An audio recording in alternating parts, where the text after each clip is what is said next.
Friends top 5 gaming laptops ఒక లక్ష రూపాయల్లో చూసుకుందాం ఇప్పుడు. చాలామంది గేమింగ్ కోసం అండ్ ఎడిటింగ్ కోసము ఏడోబ్ ప్రీమియర్ ప్రో అట్లాంటి సాఫ్ట్వేర్లు యూజ్ చేస్తారు కదా. అలాంటి వాళ్ళు చాలామంది ఒక ల్యాప్టాప్ని తీసుకోవాలనుకుంటారు. వాళ్ళ కోసం ఈ వీడియో. టాప్ 5 ల్యాప్టాప్ చూసుకుంటే ఏసర్ ఆస్పైర్ 7. ఈ laptop Intel core i5 12th జనరేషన్తో వస్తుంది. అలాగే హెచ్ సిరీస్ కూడా. హెచ్ సిరీస్ అంటే వీడియో ఎడిటింగ్ వాళ్ళకి, గేమింగ్ వాళ్ళకి అట్లాంటి వాళ్ళకి బాగా సెట్ అవుతుంది. 16 GB ర్యామ్ 512 GB SSDతో వస్తుంది. ఇందులో 4 GB గ్రాఫిక్స్ కార్డ్ ఉంది, RTX 3050 అది.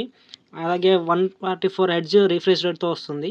అండ్ ఈ ల్యాప్టాప్ 2.1 kgతోనే వస్తుంది. సో మీరు ఎక్కడికి వెళ్ళినా కానీ ఈజీగా క్యారీ చేసుకెళ్ళచ్చు.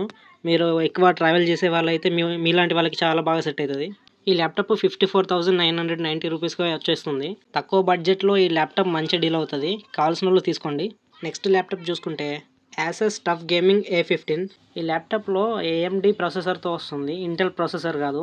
AMD కూడా మంచి ప్రాసెసరే, AMD Ryzen 7 ఆక్టా కోర్తో వస్తుంది. అలాగే 16 GB ర్యామ్ 512 GB SSDతో వస్తుంది. అండ్ 4 GB గ్రాఫిక్ కార్డ్తో వస్తుంది. NVIDIA GeForce RTX 3050 graphic card అది. ఇందులో ఎడిటింగ్ అండ్ గేమింగ్ కూడా చాలా బాగా చేసుకోవచ్చు. అండ్ 2.30 kgనే ఉంది ఈ ల్యాప్టాప్. ఈజీగా మీరు ఎక్కడికి వెళ్ళినా కానీ ఈజీగా ట్రావెలింగ్లో యూజ్ చేసుకోవచ్చు దీన్ని. ఇక ల్యాప్టాప్ ప్రైస్ చూసుకుంటే 71,990 రూపీస్ ఉంది. ఇది కూడా మంచి డీలే. నెక్స్ట్ ల్యాప్టాప్ చూసుకుంటే Asus TUF gaming F15. Intel core i7 13th జనరేషన్తో వస్తుంది. 13th జనరేషన్ అంటే లేటెస్ట్ జనరేషన్ అది. అలాగే ఈ ల్యాప్టాప్ హెచ్ సిరీస్ నుంచి వస్తుంది. 16 GB ర్యామ్ 512 GB SSD ఉంది. అలాగే 6 GB గ్రాఫిక్ కార్డ్ ఉంది, NVIDIA GeForce RTX 4050. చాలా మంచి గ్రాఫిక్ కార్డ్ ఇది, చాలా స్పీడ్ ఉంటుంది. ఎడిటింగ్ వాళ్ళకి కానీ గేమింగ్ వాళ్ళకి కానీ చాలా బాగుంటుంది. ఈ ల్యాప్టాప్ ఓన్లీ 2.2 kgs మాత్రమే ఉంది, చాలా తక్కువ వెయిటే ఉంది.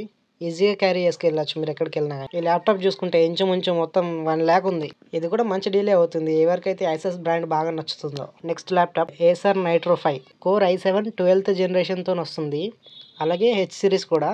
అలాగే 16 GB ర్యామ్ 512 GB SSDతో వస్తుంది. గ్రాఫిక్ కార్డ్ RTX 4050తో వస్తుంది కాబట్టి చాలా బాగుంటుంది. 6 GB గ్రాఫిక్ కార్డ్ ఇది. అండ్ 144Hz రిఫ్రెష్ రేట్తో వస్తుంది. ఇందులో గేమింగ్ ఈజీగా ఆడుకోవచ్చు. ఈ ల్యాప్టాప్ 2.6 kgs మాత్రమే ఉంది. దీన్ని ట్రావెలింగ్లో కూడా తీసుకెళ్ళచ్చు, ఎక్కువ వెయిట్ ఏమి ఉండదు. ఇక దీని ప్రైజింగ్ చూసుకుంటే 94,990 రూపీస్ ఉంది. ఇంకా 95,000 అనుకోండి. చాలా బాగుంటుంది ఈ ప్రైస్ రేంజ్లో, ఇది చాలా బాగుంటుంది. And next laptop HP విక్టాస్. ఇది కోర్ i7 13th జనరేషన్తో వస్తుంది, H series. And 16 GB RAM 1 TB SSD స్టోరేజ్తో వస్తుంది. 1 TB అంటే చాలా పెద్ద స్టోరేజ్ అది. అండ్ 6 GB NVIDIA గ్రాఫిక్ కార్డ్తో వస్తుంది. 4050 RTX గ్రాఫిక్ కార్డ్ ఇది. ఈ ల్యాప్టాప్ వచ్చేసి 2.29 kgs మాత్రమే ఉంది, లైట్ వెయిట్ అయ్యేది. చాలా బాగా గేమింగ్ చేసుకోవచ్చు. ఈ ల్యాప్టాప్ 87,999 ఉంది. చాలా మంచి డీల్ ఇది, ఇంత తక్కువకి ఎప్పుడు రాలేదు. ఇప్పటిదాకా చెప్పిన ల్యాప్టాప్ లింక్స్ అన్నీ కింద డిస్క్రిప్షన్లో ఉంటాయి. కావాల్సిన వాళ్ళు లింక్ ఓపెన్ చేసి కొనుక్కోండి. ఈ వీడియో నచ్చితే లైక్ చేసి సబ్స్క్రైబ్ చేసుకోవడం మర్చిపోకండి ఫ్రెండ్స్. మీకు ఇంకేదైనా ల్యాప్టాప్ రివ్యూ కావాలన్నా, మొబైల్ రివ్యూ కావాలన్నా కింద కామెంట్లో పెట్టండి.